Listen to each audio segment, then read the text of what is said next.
Magandang araw mga kagabay. Ngayon po December 1, 2024, araw po ng linggo. Ngayon po yung first Sunday of Advent.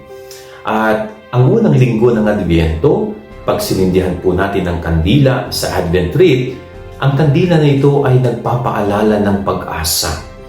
Sa Ebanghelyo po natin ay maririnig natin ang mga mangyayari pagdating ng katapusan ng mundo.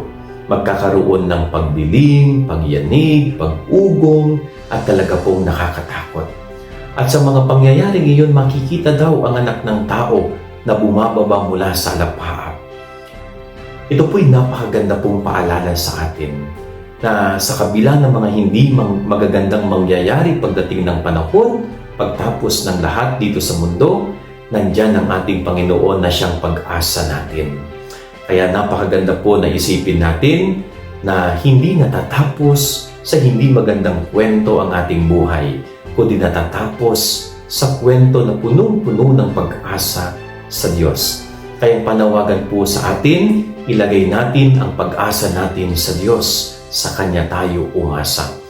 Gaano man kadilim ang pagdaanan mo sa buhay, gaano man kabigat ang problema na iyong kinakaharap, palaging may pag-asa. Basta kay Jesus, nakakapit ka.